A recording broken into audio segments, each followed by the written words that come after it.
Irmãos queridos, graça e paz, um bom dia para todos. Vocês sabem que eu tenho uma memória para piada privilegiada. E no ranking das piadas que me contaram este ano, há duas que estão assim na primeira e segunda posição. Eu ainda não decidi qual que eu julguei mais engraçada. A primeira é aquela que eu já contei para vocês, do japonês, que vira-se para o seu mestre, o mestre Akira, e faz a seguinte pergunta: mestre Akira, por que todos os ocidentais dizem que nós japoneses somos iguais? Eu não sou mestre Akira. Essa piada é sensacional. A segunda eu recebi recentemente. Médico e o paciente. Médico, falando: calma, Carlos, fique tranquilo. É apenas um pequeno corte, com bisturi. Mas, doutor, eu não sou Carlos. Eu sei, eu estou falando comigo mesmo. Então, amados irmãos, eu estou me sentindo hoje assim. Como pregar o evangelho num clima como esse? O que eu posso falar que não me comprometa? Pense bem. Eu estou ao ponto de que se alguém me perguntar na rua: moço, eu vou para a direita ou vou para a esquerda? Eu vou dizer: meu amigo, não sei, vai reto. Toma qualquer caminho, não me envolva com esse problema. Pois bem, mas a pregação expositiva de livros inteiros na Bíblia nos poupa de alguns problemas, de algumas ciladas, como, por exemplo, a cilada de você se deixar pautar pelas circunstâncias a fim de escolher uma passagem que melhor se adeque ao momento, a fim de que você possa dela se utilizar para dizer o que bem entender. Às vezes, se esquecendo até mesmo do texto que foi apresentado no púlpito, sabe, para pregar sobre alguma coisa que não tem a mínima relação com as Sagradas Escrituras, fazendo com que pessoas saiam do templo sem terem recebido a mínima gota de interpretação de uma passagem bíblica. Mas nós estamos expondo o Evangelho de João, e hoje nós nos encontramos no capítulo 10, verso 19. A minha intenção é de nós lermos do verso 19 até o verso 21. Eu decidi nós analisarmos apenas 3 versículos, pelo fato de que na semana que vem vamos entrar num tema novo, numa nova perícope, vamos assim dizer, do capítulo 10. Então, hoje nós vamos nos ater apenas a esses 3 versículos, que, por sua vez, nos remetem para tudo que nós vimos nas últimas semanas, tá bom? Então, Evangelho de João, capítulo 10, verso 19. Vamos nos colocar de pé para a leitura das Sagradas Escrituras.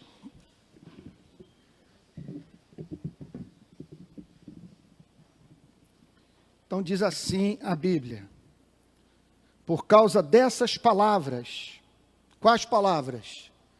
O que o Senhor havia dito nos versos de 1 a 18. Rompeu nova dissensão entre os judeus. Muitos deles diziam: ele tem demônio, enlouqueceu. Por que o ouvis? Outros diziam: este modo de falar não é de endemoniado. Pode, porventura, um demônio abrir os olhos aos cegos? Vamos orar? Pai Santo, Deus, Criador e mantenedor das nossas vidas, aquele que nesse momento mantém o nosso batimento cardíaco. A Ti toda a honra, toda a glória e todo o louvor. Senhor amado, nós queremos Te bendizer pela revelação que Tu fizeste de Ti mesmo na Tua palavra, nas obras das Tuas mãos, e no Calvário.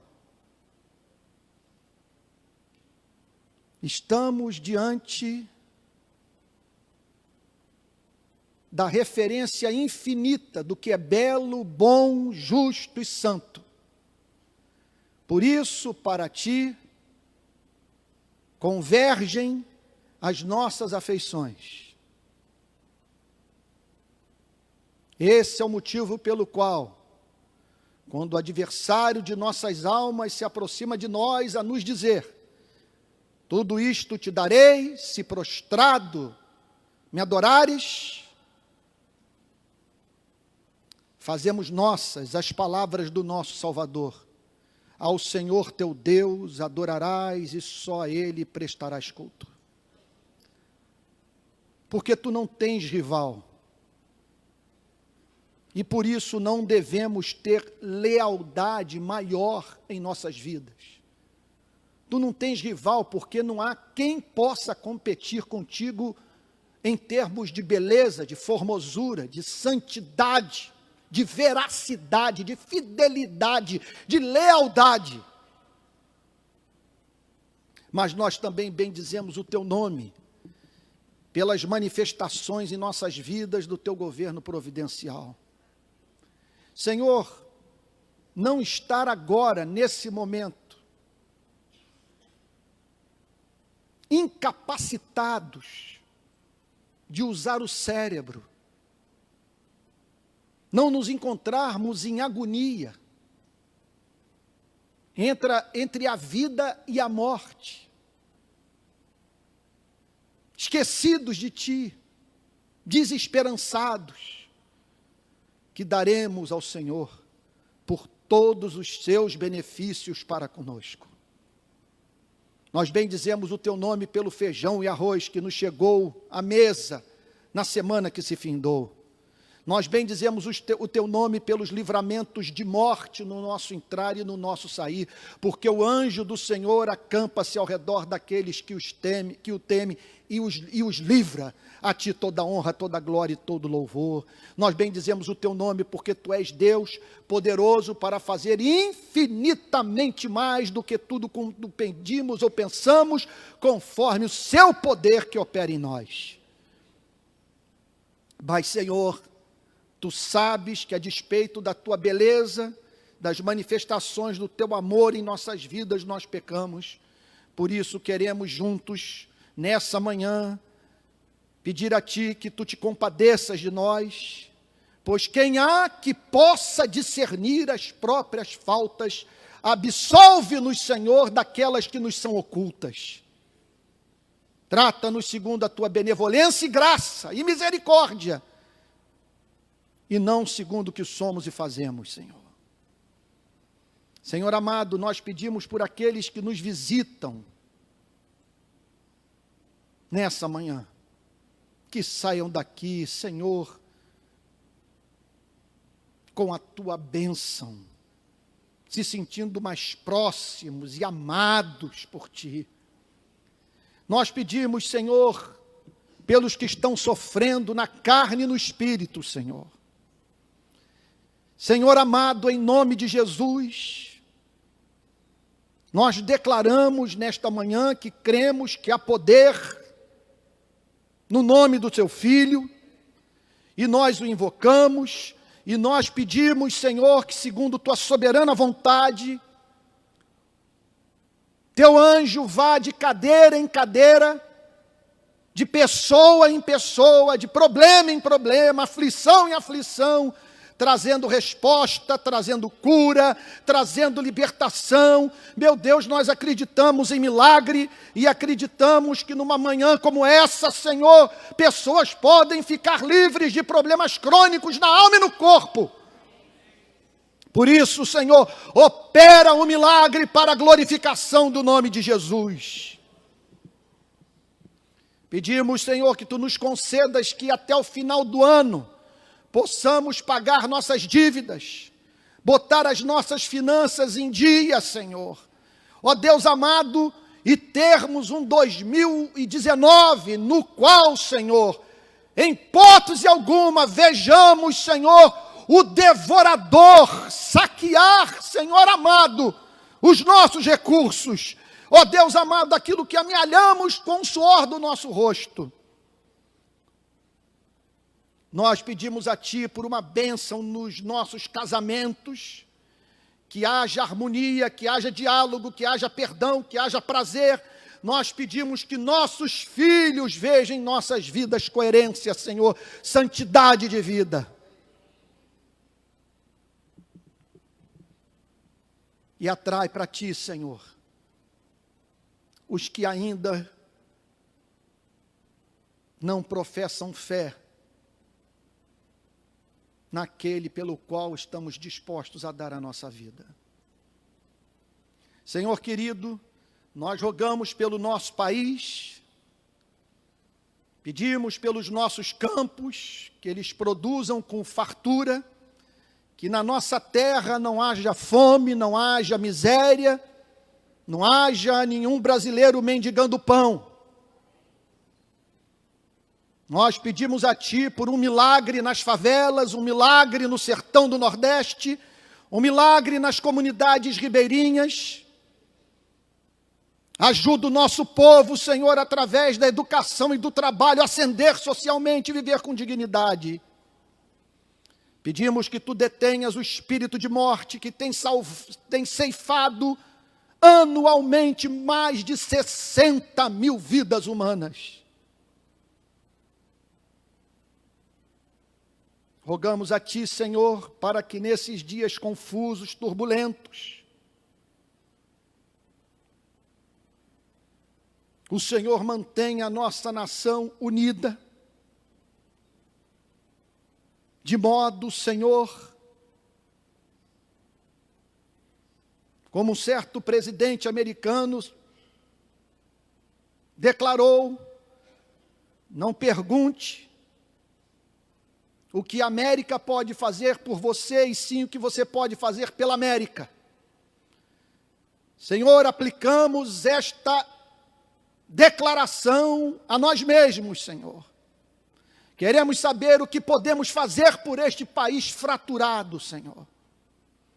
De maneira que a igreja seja instrumento para curar feridas e fazer com que a nossa nação se transforme, Senhor, num país justo. E sua igreja, Senhor, a igreja brasileira, servindo de luz para as nações. Perdoa os nossos pecados, Senhor. Perdoa por todos aqueles a quem ofendemos. Perdoa-nos, Senhor, por todos aqueles para os quais nos dirigimos diretamente, mencionando os seus nomes, sem que os tenhamos procurado para conversar pessoalmente na presença do Senhor nosso Deus. Perdoa-nos, Senhor, porque sabemos que Tu abominas quem divide os irmãos.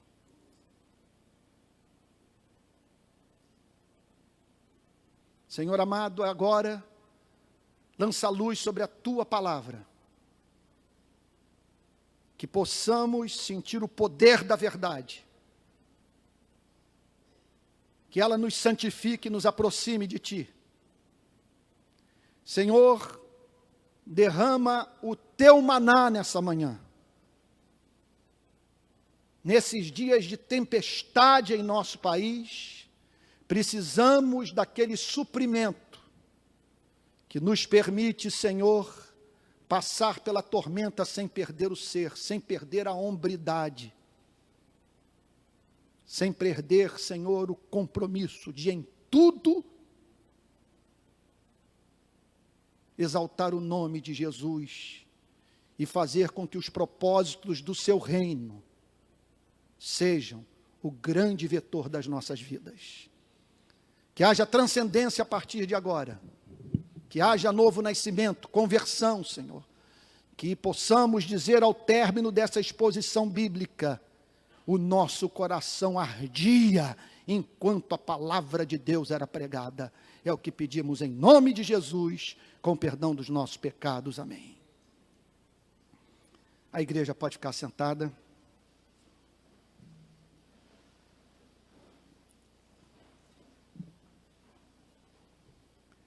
por causa dessas palavras, rompeu nova dissensão entre os judeus.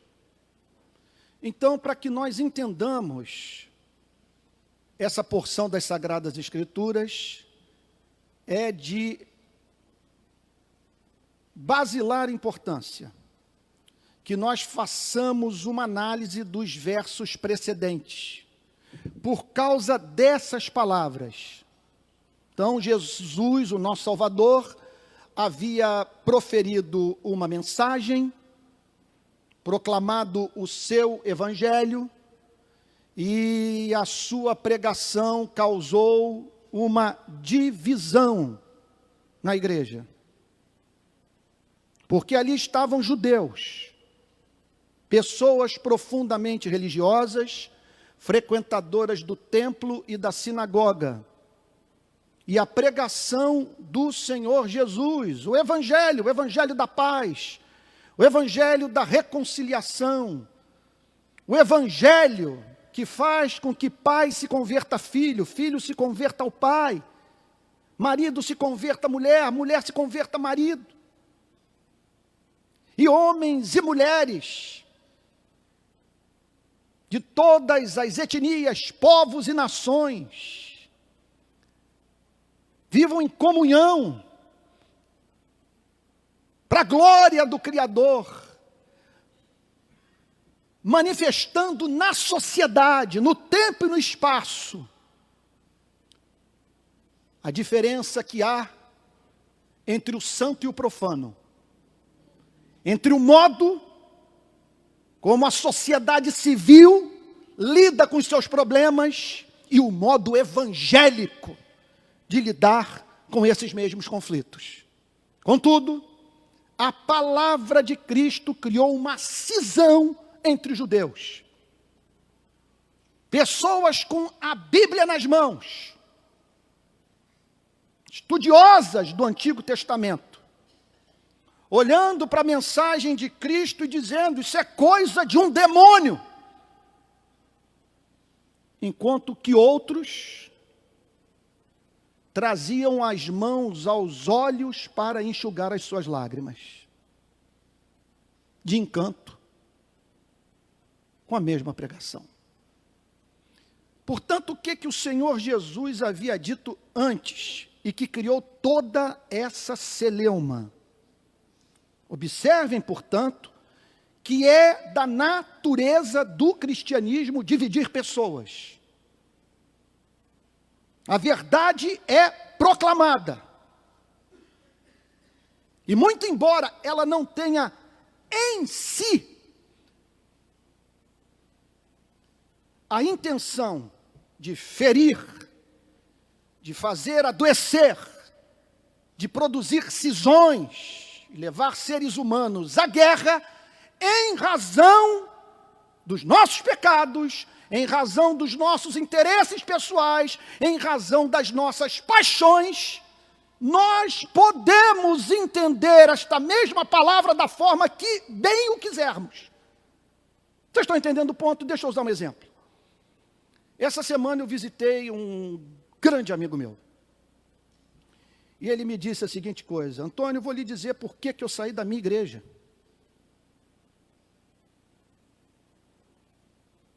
Eu peguei, recentemente, ele tem o hábito de anotar as pregações. Eu peguei as pregações do pastor. E Antônio, no meu quarto, vendo as anotações que eu fiz das suas pregações, ele está numa crise monumental com a igreja. Ele está a ponto, assim, de não ver mais sentido em se envolver com gente como você e eu. Ele diz o seguinte: eu peguei os rascunhos das pregações, as anotações que eu fiz, e ao comparar com a forma como que as pessoas lidaram com essas mensagens, eu cheguei à seguinte conclusão. Eu achei a conclusão de uma perspicácia e tem íntima relação com esse texto. Ele diz o seguinte: Antônio, eu percebo que as pessoas têm um filtro.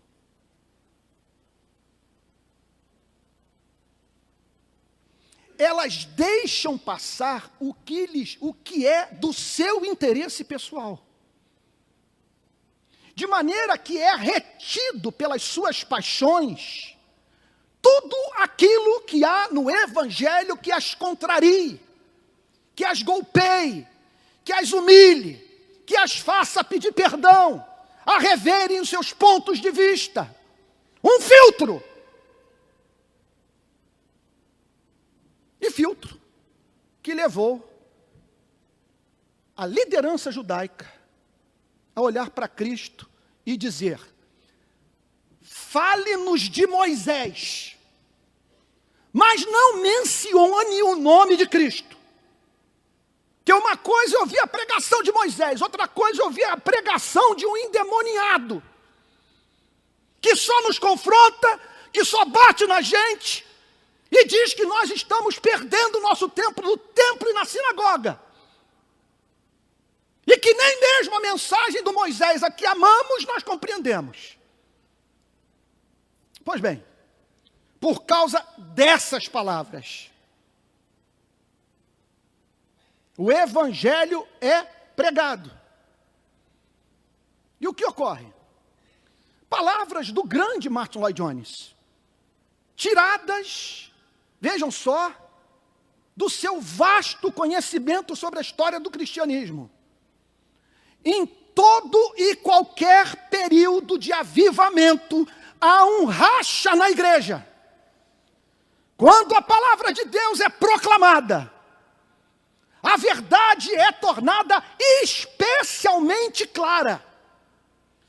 Quando as implicações éticas se tornam evidentes.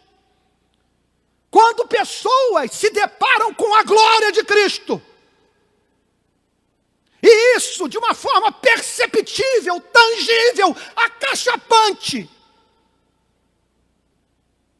É inevitável que um grupo olhe para a instituição e diga: me perdoe, mas eu vou romper com essa orgia.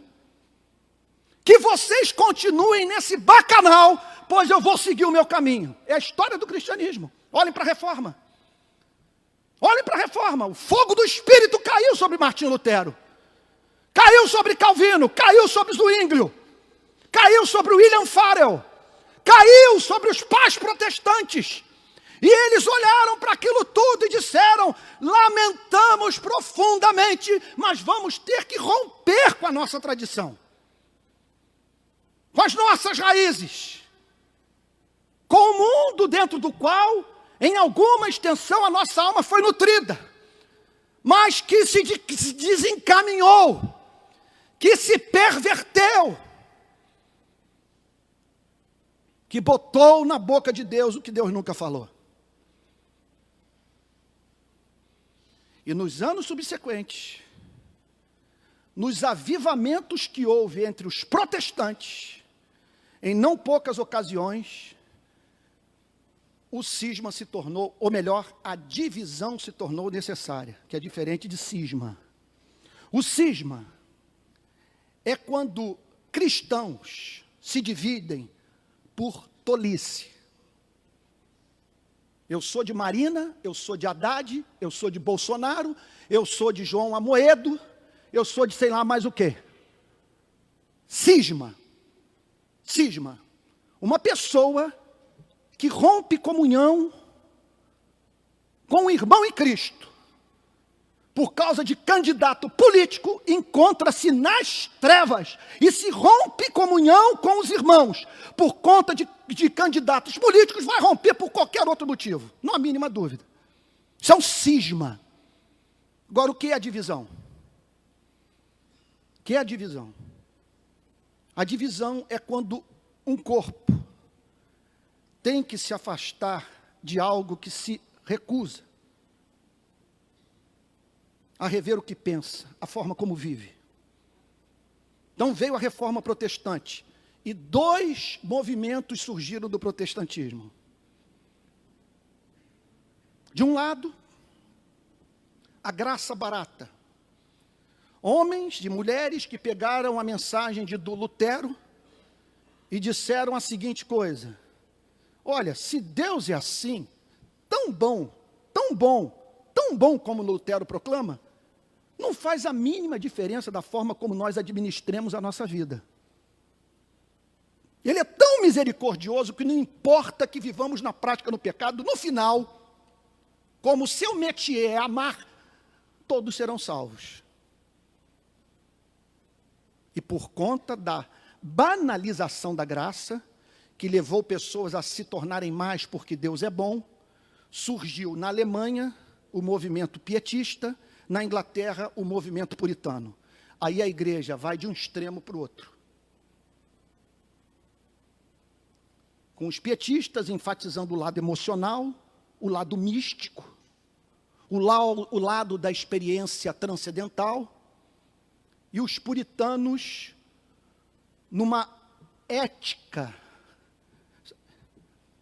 tão neuroticamente meticulosa, que levou pessoas a enlouquecerem e tornando assim setores das sociedades europeias e americana absolutamente refratários à pregação do Evangelho. Então, sempre foi necessário a necessidade da reforma.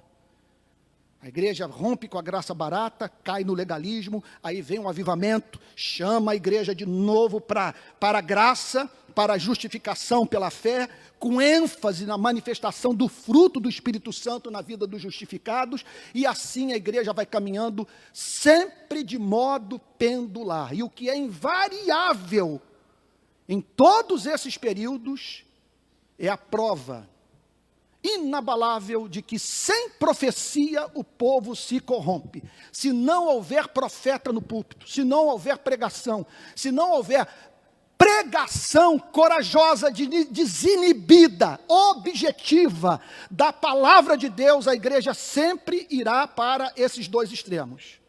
O extremo da graça barata, que seria chamado então do pecado protestante, ou o extremo do pecado católico, da ênfase nas obras em detrimento da graça. Da mesma maneira, no que tange ao tema da política, ou a igreja se distancia deste mundo, dizendo que esse tipo de atividade é atividade a ser exercida pelos filhos das trevas, e a igreja se isola, dizendo Jesus Cristo está chegando, nós não estamos aqui para organizar o inferno, o Titanic está afundando, preguemos o Evangelho e deixem os ímpios lidarem com a economia, com a política, com o mundo, portanto, das relações políticas humanas. E aí, em seguida, você vê essa igreja indo para um outro extremo. Um outro extremo. Constantino, século IV, tornando o cristianismo a religião oficial do Império Romano, o período de maior caos moral da igreja nos seus primeiros séculos. Foi a desgraça quando a igreja fez pacto com esse homem. As perseguições cessaram. Contudo, ao tornar o cristianismo religião oficial do Estado e receber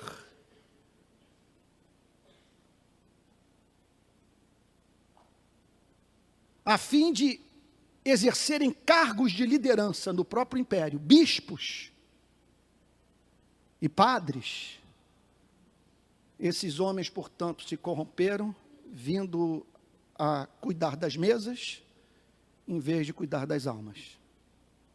Então aqui está a palavra de Deus dizendo que por causa dessas palavras, notem que não há mínima dúvida que não é a palavra de Cristo que nos divide. Essa palavra é santa, é evangelho, é boas novas, é algo que tem como objetivo fazer com que nos amemos, porque nós precisamos desesperadamente uns dos outros. Dá vontade de dizer para algumas pessoas: então você ofendeu o seu irmão por causa do seu candidato? Foi isso que você fez? Você o rotulou, você o humilhou? Você levou o nome dele para as redes sociais, o insultou, e tem muita gente fazendo isso no país inteiro. Foi isso que você fez com seu amigo, com aquele que comia o pão com você? Então, na hora que você cair de cama, você ficar em agonia, carente de solidariedade, não procure o irmão na fé a quem você ofendeu por causa do seu candidato. Procure o seu candidato. Liga para ele. Liga para ele. Passa a mão no telefone e liga para ele. Eu dei minha vida por você. Eu fui às ruas por você. Eu defendi. Fiquei só. Perdi amigos. Perdi parentes. Perdi minha igreja. E agora estou só. E esse, não há mínima dúvida, é o juízo que vai se abater sobre a nossa geração, se esse período criar racha na igreja. Para mim, nós estamos diante de uma prova monumental, que eu, de certa forma, celebro com ações de graças, porque é o fogo da tribulação que vai mostrar quem é quem. E quem põe a unidade da igreja, o sangue de Cristo, a obra do Calvário, acima de toda e qualquer outra ambição, preocupação, causa política que tem abraçado. O Evangelho está acima do Brasil. O Evangelho está acima da democracia. O Evangelho está acima do fim da corrupção no nosso país. Eu não preciso do Brasil para encontrar sentido para a vida. O que me impede de enlouquecer, de perder a sanidade mental, é o Evangelho bendito do meu Senhor e meu Salvador. Ele está acima de todo, por Ele eu enlouqueço, por Ele eu perco amigos, por Ele eu fico sozinho, por Ele eu sou perseguido, por Ele eu sou morto, pelo Evangelho de Jesus Cristo. Pelo Evangelho de Jesus Cristo, o Evangelho de Jesus Cristo somente.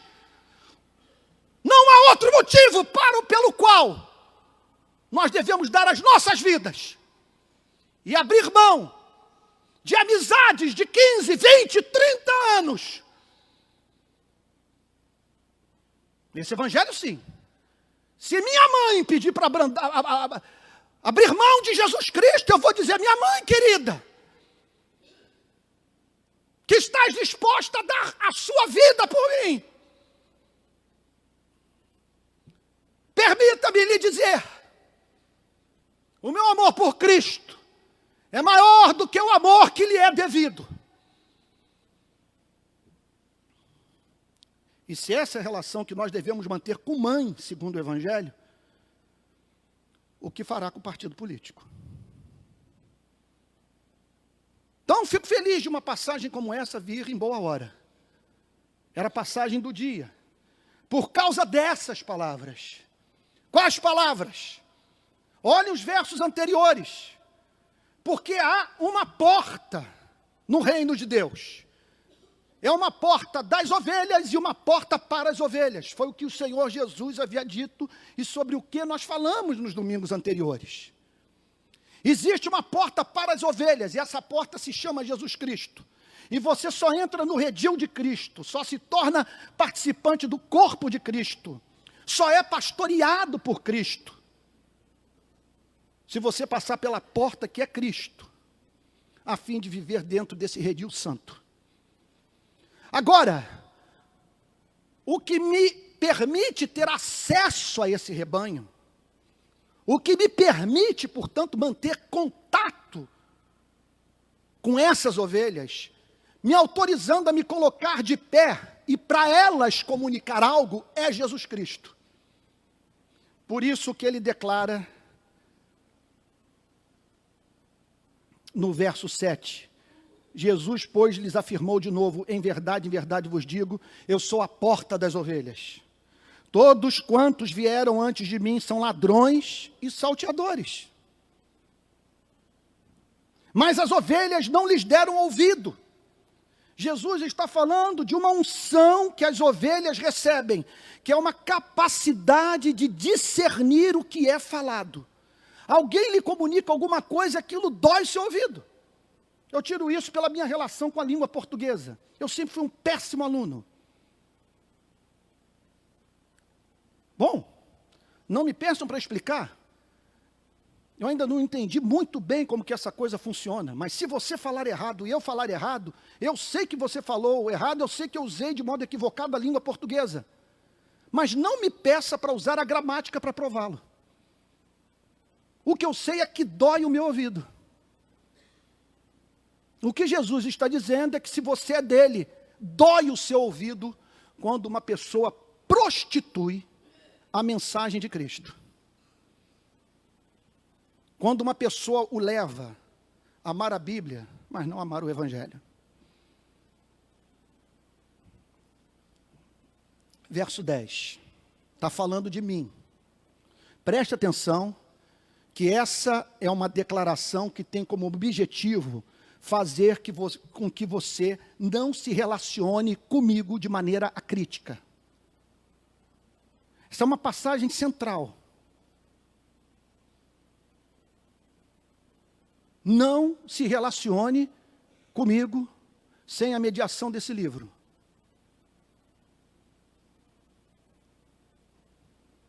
O ladrão não está falando de Satanás. Está falando dos falsos profetas, dos falsos pastores, dos falsos pregadores. Daqueles que num momento como esse não dizem o que pensam.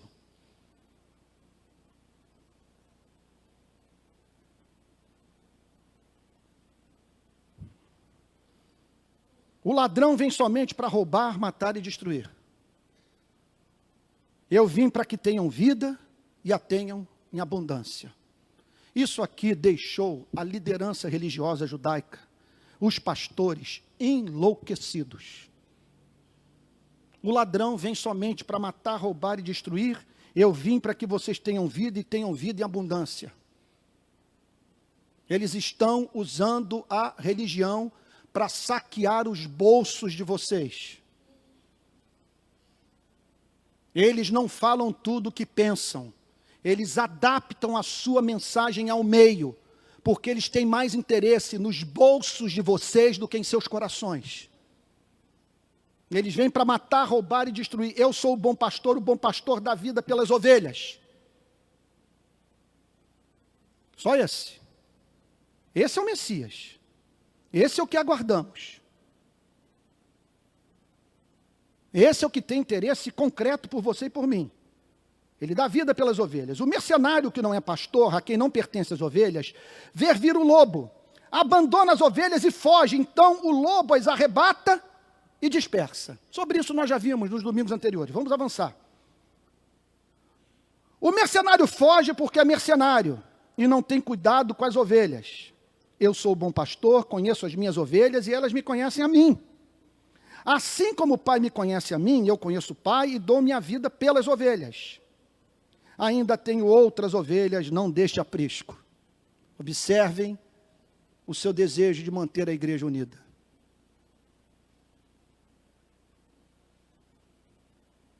Observe a paixão por esse rebanho.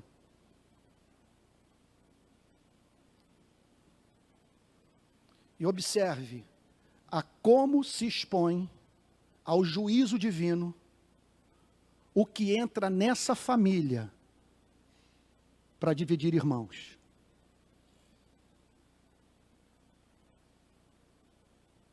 Eu nunca na minha vida tanto orei, Pai, perdoa-lhes porque eles não sabem o que fazem.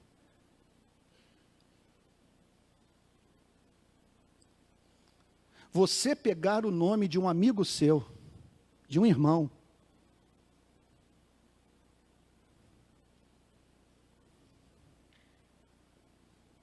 e o expor ao ridículo, e rotulá-lo, deixando de usar o fórum adequado para esse tipo de discussão que é a Igreja de Cristo, não tenho a mínima dúvida, você se expõe ao juízo divino, e não apenas isso, no dia do juízo final, você vai ter que dar conta de todas as pessoas que deixaram de ser abençoadas por aquele ministro em razão das calúnias que você proferiu contra ele. Por isso eu lhe digo, admoeste pessoas que lhe são próximas.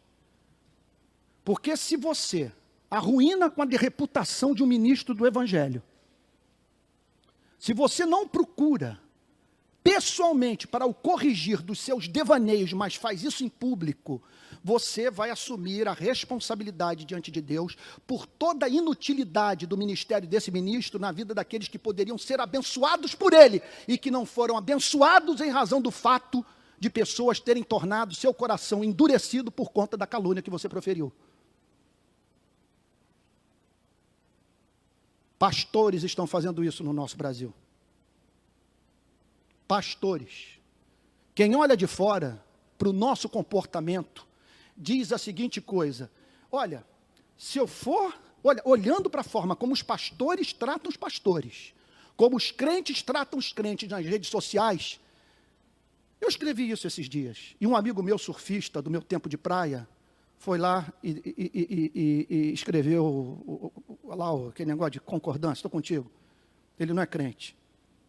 Eu fiz a seguinte declaração: quem olha de fora para a forma como nós tratamos uns aos outros nas redes sociais, é levado a dizer, não me peça para entrar nesse hospício.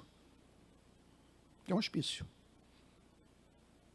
Quando o cara começa a escrever reverendo, e depois me trata como se eu fosse um filho de Satanás, olha, essa é uma hipocrisia que você não vê nem no mundo. Nem no mundo. Eu quero encontrar fundamento ético. Eu quero encontrar base moral para você expor em rede social o nome de um ministro do Evangelho. E tratá-lo por questões de natureza política, como se ele estivesse negando a doutrina da Trindade, a obra expiatória de Cristo na cruz, a justificação pela graça mediante a fé, a regeneração soberana operada pelo Espírito Santo. Ainda tenho outras ovelhas, não deste aprisco, a mim me convém conduzi-las, elas ouvirão a minha voz, então haverá um rebanho e um pastor. Quem milita contra esta obra do Espírito Santo está agindo contra o mover do Espírito Santo na história.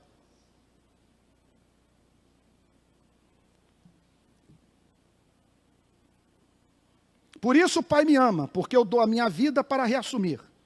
Ninguém a tira de mim. Pelo contrário, eu espontaneamente a dou. Tenho autoridade para entregar e também para reavê-la. Este mandato recebi do meu Pai. Ponto. E agora chegamos na gloriosa passagem. Por causa dessas palavras, Jesus acaba de fazer essa pregação, de expor a mensagem do Evangelho, e a Bíblia diz que rompeu nova dissensão entre os judeus. Houve uma divisão entre eles. Pergunto a vocês, por causa da palavra do Evangelho? Não. Por causa do filtro. Por causa do filtro. Do modo mediante o qual aquelas pessoas se relacionavam com o Evangelho, pelo menos algumas delas. Muitos deles diziam, ele tem demônio.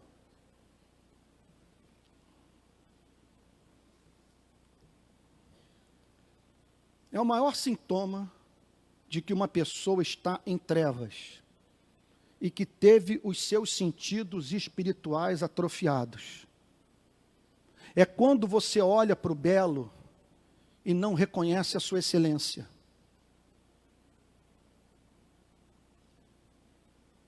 E quando você olha para o que não tem simetria, que é disforme, que é monstruoso,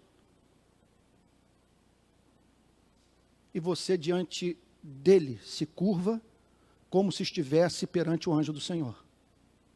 Eles estavam dizendo que as palavras de Cristo haviam sido inspiradas pelo diabo.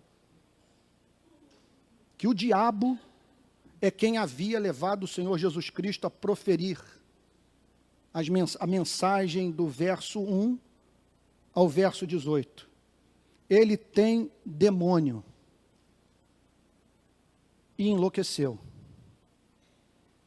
Isso não é apenas uma loucura, não é apenas um devaneio, não é apenas um surto psicótico, uma mania de grandeza, não é apenas um comportamento neurótico. É uma megalomania de natureza espiritual, tem um demônio animando a ele.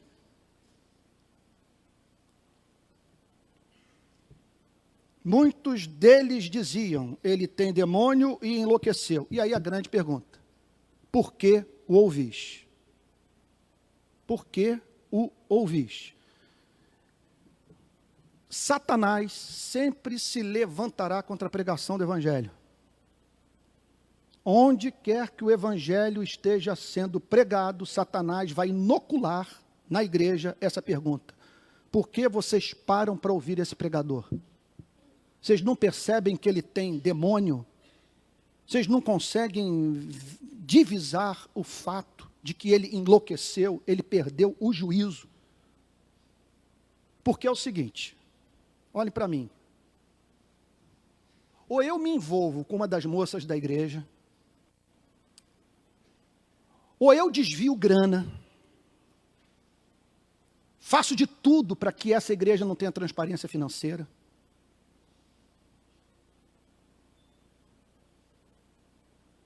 Ou ele me conduz nessa direção,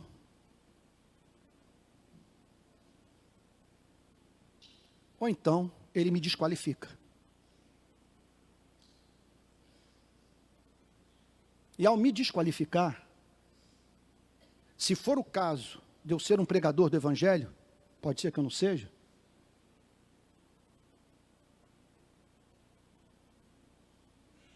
se esse for o caso, é uma luz que está sendo apagada.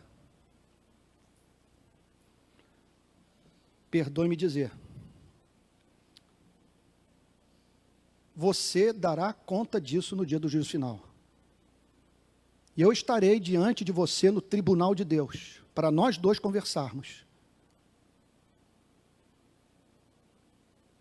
Não há golpe mais diabólico na vida de uma igreja do que a desqualificação de um verdadeiro ministro do evangelho. E foi o que o diabo fez com Cristo. Tentou colar esses dois adjetivos.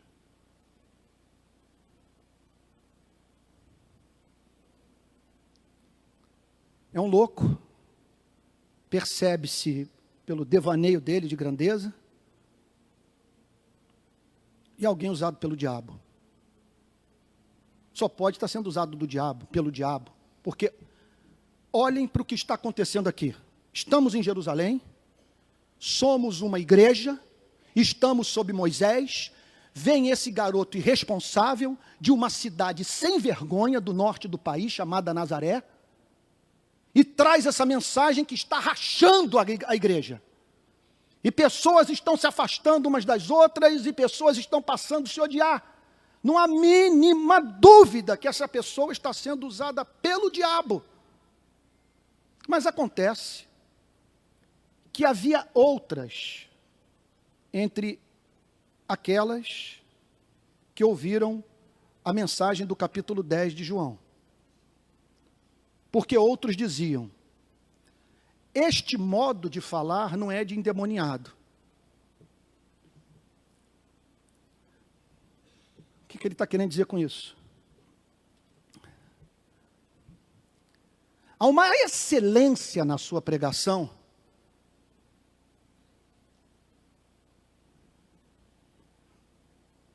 que é inexplicável se sustentarmos esse ponto de vista. Que ele é um endemoniado, tornado louco pela ação de espíritos malignos. Esse modo de falar não é de endemoniado. Qual é o modo de falar de um homem que não está sendo usado pelas trevas? Esse homem exalta a Deus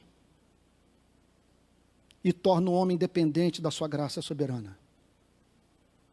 Esse homem anuncia o evangelho de Jesus Cristo, o sangue derramado no Calvário. Esse homem faz com que homens e mulheres se sintam pecadores, carentes da misericórdia divina. Esse homem torna Deus encantador. Esse homem faz com que pessoas tenham vontade de fazer poesia para esse Deus. Porque foi isso que ocorreu naqueles dias em Jerusalém. Como podemos declarar que um demônio levou esse pregador a dizer que Deus quer ser o pastor da nossa vida, que Ele quer cuidar de nós até a morte, a fim de nos introduzir eternamente no reino que Ele prometeu para todos os que o amam. Este modo de falar não é de endemoniado. Então deixa eu falar da minha experiência. A minha conversão se deu a muita batalha intelectual. Eu não sei se tem alguém aqui que travou tantas angústias intelectuais como eu travei no início da minha vida cristã. Eu duvidava de tudo. Tinha momentos que eu estava na igreja vendo o pastor falar e as trevas tomavam, pelo menos na minha percepção, tomavam a igreja, tomavam especialmente a minha mente. Eu não acreditava em nada, eu queria fundamento. Eu queria fundamento para a queda. Eu queria fundamento para a criação dos céus e da terra. Eu queria fundamento para o fato de pessoas, como explicar isso, de pessoas morrerem de fome. Eu queria entender por que uns são salvos e outros morrem perdidos. Eu queria saber da veracidade da Bíblia, dos motivos para crer na inspiração desse livro. Eu queria saber como que um livro pôde se manter intacto durante 2000 anos. Como que a sua mensagem não foi corrompida. Como crer que esse livro não é fruto de condicionamento cultural? Bom, posso lhes dizer que eu fiz o dever de casa. Fui um inferno. Porque eu nunca dei boas-vindas para a incredulidade. Porque eu vou lhes dizer uma coisa. Se isso aqui é uma fábula,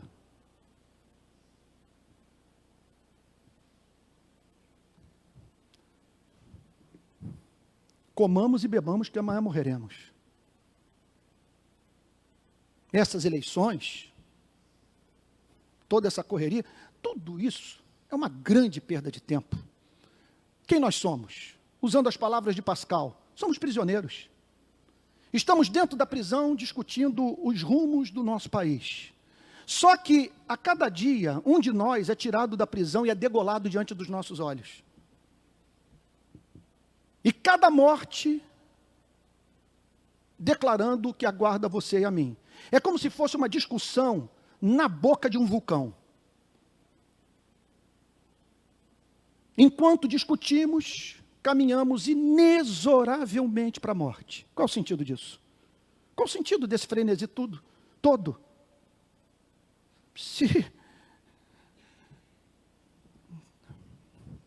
Meu Deus. Então, o que eu fiz? Até aprender a língua inglesa, sozinho, eu aprendi para conhecer melhor as respostas. Mergulhei nos tratados de apologética, saí lendo os livros de teologia sistemática, onde houvesse alguém apresentando razões para a fé, ali estava eu devorando cada frase, cada sentença, cada página. Porque eu não tinha como descrever o meu terror existencial e desespero por Cristo. Agora, duas experiências foram centrais para que eu pudesse pregar com integridade intelectual e houvesse uma harmonia entre minha mente e meu coração, especialmente numa manhã como essa, no ato de pregar. Eu tive aquilo que se poderia chamar de experiência estética.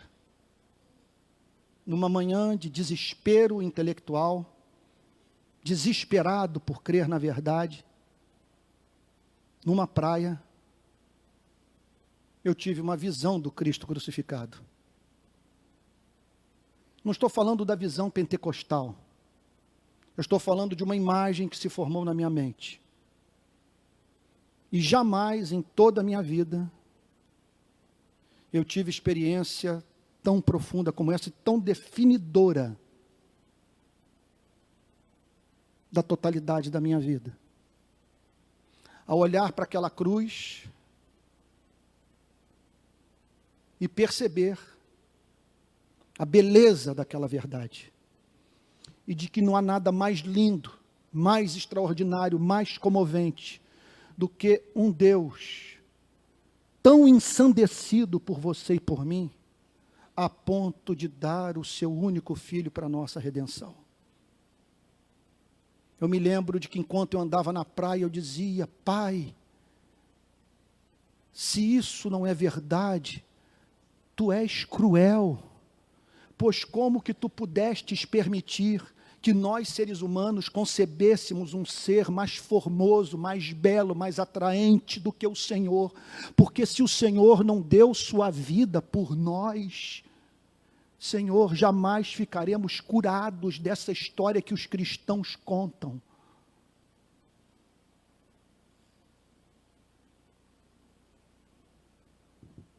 O argumento final é o argumento da beleza, da glória dessa mensagem, do testemunho do Espírito Santo no nosso coração, de que se há um Deus verdadeiro, só pode ser o Deus revelado no Evangelho de Jesus Cristo, porque não há nenhum Deus mais majestoso do que esse. Tudo é excelente nesse Deus. Ele é excelente no seu plano de redenção, Ele é excelente na apresentação da sua lei, Ele é excelente na revelação do seu Evangelho. Tudo é glorioso. Agora, somado a isso, a experiência de 36 anos de conversão. Que eu diria o seguinte, que me ajuda a entender o verso 21. Outros diziam: este modo de falar não é de endemoniado. E qual tem sido a minha experiência nesses 36 anos? É ler a Bíblia. Enquanto eu estou lendo, o versículo pular das Sagradas Escrituras, com toda a sua beleza, com toda a sua glória, com toda a sua majestade, e naquele momento de transcendência, de comunhão com a luz, de aplicação da verdade em meu coração, ser tomado de uma convicção que nenhuma evidência arqueológica é capaz de proporcionar. Porque as coisas do Espírito são discernidas espiritualmente, o Espírito testifica com o nosso Espírito. E o que é do Espírito é loucura para o homem natural, não é uma questão de ter neurônio, é uma questão de ter alma. E quando Ele lhe dá alma, quando Ele lhe dá coração, quando Ele faz com que as escamas caiam dos seus olhos, invariavelmente essa será a sua experiência. Você está lendo as Sagradas Escrituras e é levado a fazer uma pausa e dizer: essa mensagem não é a mensagem de um louco, não é a mensagem de um endemoniado. Ele é o Filho de Deus, Ele é o Salvador, Ele é o Redentor. Ninguém jamais falou como esse carpinteiro. Outros diziam: este modo de falar não é de endemoniado. Será que vocês não têm discernimento espiritual? Será que vocês não percebem que Ele engole Isaías, Ele engole Davi, Ele engole Jeremias, Ele engole Moisés? Nunca em Israel nós recebemos luz como a luz de Jesus. Era isso que eles estavam falando. Essa conversa não é conversa de endemoniado. Cadê Moisés? Cadê Isaías? Cadê Jeremias? Quem falou como esse homem? Quem nos apresentou Deus tão doce?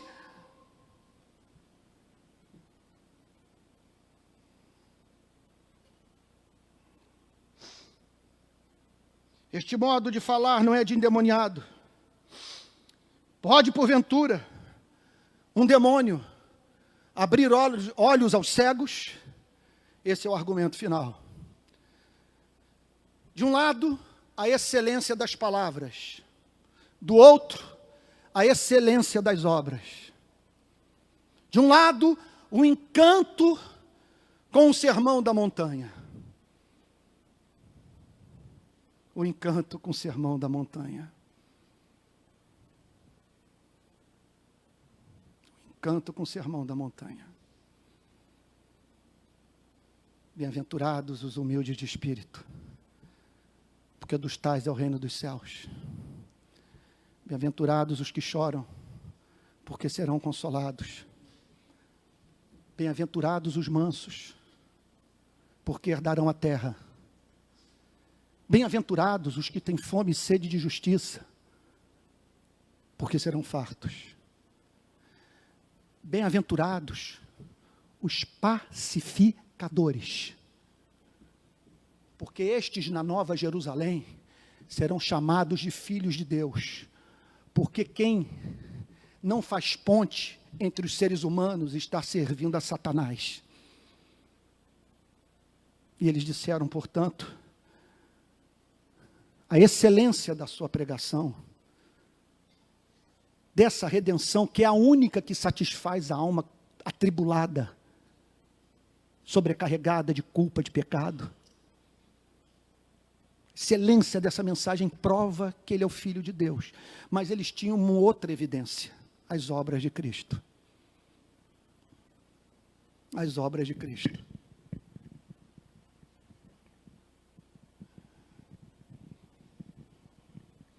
O inferno pode se levantar contra o Evangelho. Astrofísicos, astrônomos, biólogos, antropólogos, sociólogos,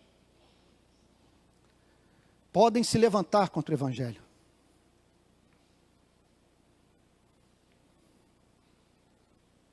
Nietzsche pode se levantar contra o Evangelho. Schopenhauer pode se levantar contra o Evangelho. Karl Marx pode se levantar com o Evangelho e dizer que tudo isso aqui é ópio.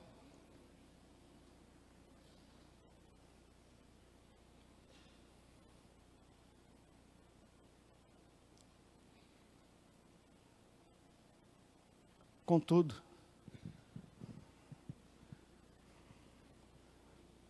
em meio a toda essa tentativa de desconstrução da fé, eu tenho testemunho das obras de Cristo, de poder dizer, eu era cego e agora vejo.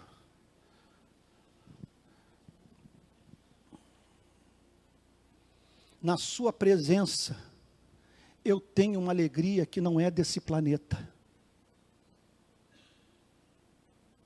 Às vezes, essa semana especialmente, eu recebi solidariedade de muitas pessoas. Meu irmão, coitado, sofrendo horrivelmente. Os meus filhos também, dentro de casa, sofrendo muito. Com a minha mulher eu não compartilho muito, porque eu quero preservá-la. E todos preocupados com minha saúde, com minha sanidade mental, com meu estado espiritual. O que eu tenho para dizer é que há um rio cujas correntes alegram a cidade de Deus, o santuário da morada do Altíssimo. Eu conheço o que é ter comunhão deliciosa com a luz. E sei da experiência de uma só palavra, desmontar todos os ardis de Satanás, porque basta ele de manhã cedo me dizer, eu sou teu e tu és meu, amado da minha alma, para eu ser habilitado a orar pelos que me perseguem. E o mesmo pode ser aplicado à sua vida, porque nós somos irmãos em Cristo, somos ovelhas do rebanho de Cristo. Temos, o que há entre nós é diferença de função na igreja, mas igualdade de dignidade, somos igualmente amados, e esse suprimento é seu. E eu sei que eu estou pregando nessa manhã para pessoas que passaram pelas piores provas, e que hoje podem testemunhar que se não fosse Jesus Cristo, teriam enlouquecido. Por isso, enquanto eles se levantam para dizer, esse fala como um endemoniado, enquanto que eles se levantam para dizer, esse é um lunático, porque para parar para ouvir o Evangelho, nós somos levados a declarar, quem ele é eu não sei, não conheço tudo de teologia que se poderia conhecer, é um mistério, o fato dele ser o eterno Filho de Deus, o Logos, a palavra. Mas uma coisa eu sei, eu era cego, agora vejo, eu tenho alegria, eu tenho prazer, eu tenho esperança.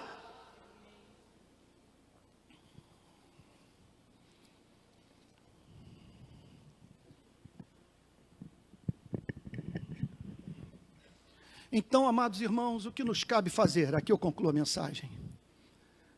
Ao olhar para esse texto, a palavra foi pregada e houve uma divisão na igreja. Palavra. Alguns judeus disseram, ele fala como um louco, ele fala como um endemoniado. Não parem para ouvir esse falso profeta. Enquanto que outros diziam, esse modo de falar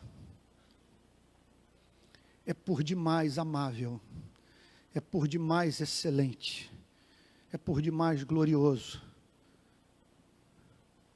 para ser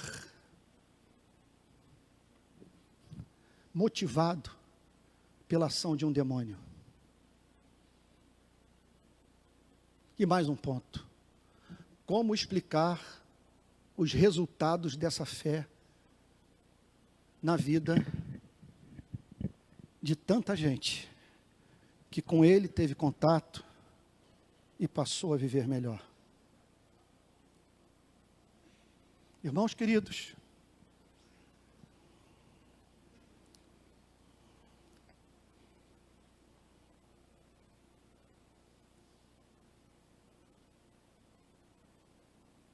o que nós vemos aqui é o que estamos vendo hoje no protestantismo brasileiro.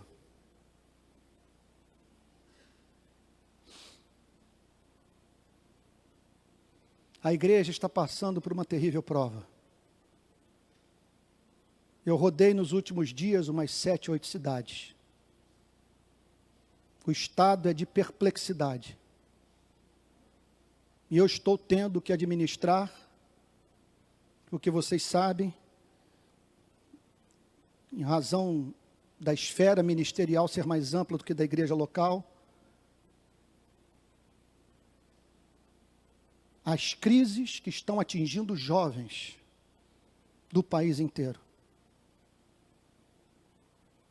que não estão entendendo o que está acontecendo na igreja.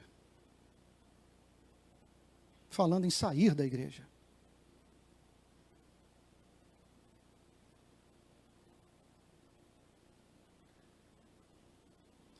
O que nós estamos vendo aqui? As mesmas pessoas ouvindo a pregação de Cristo. Umas encantadas, derramando lágrimas, e outras querendo matá-lo. Aqui nós temos uma visão do funcionamento de toda e qualquer instituição religiosa. Em toda e qualquer instituição religiosa, nós encontramos pessoas santas, encantadas com Cristo, declarando, nós éramos cegos e agora vemos. E as pessoas mais perversas que se possa imaginar, a ponto de atribuir a obra de Cristo à intervenção de demônios. O que nos cabe fazer? Aqui termina a minha utilidade pública, minha função ministerial. O que nos cabe fazer? Senhor, só tem uma saída, não há outra. Eu daqui instruo, aqui eu prego. Você avalia se o que está sendo falado é palavra de Deus ou não. Mas entenda uma coisa.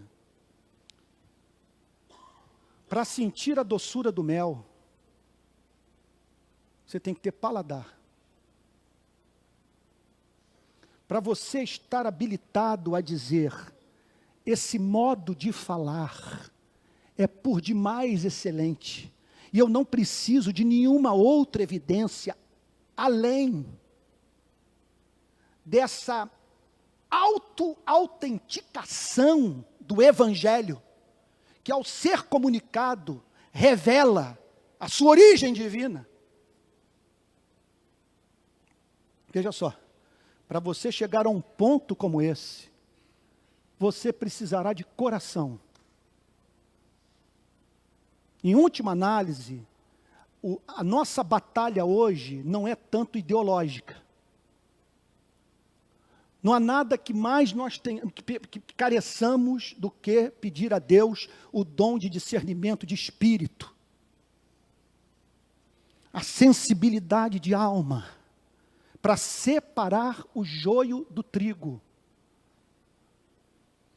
No que tange ao Evangelho, você jamais terá aquela convicção espiritual que o sustentará na morte, se você não tiver esse sentido que esses judeus convertidos receberam por parte do Espírito Santo.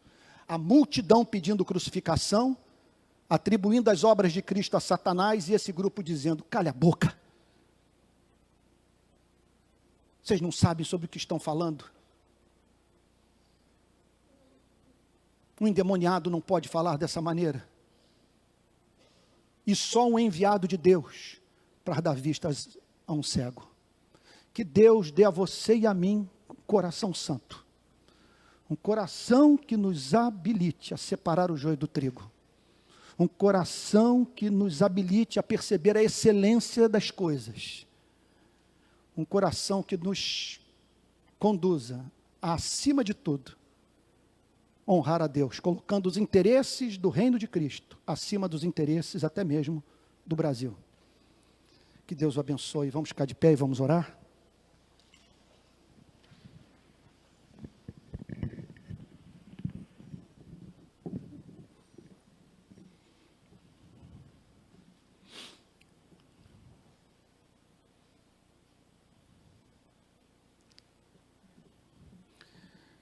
Senhor, nosso Deus e nosso Pai, dá-nos o coração desses judeus, Senhor.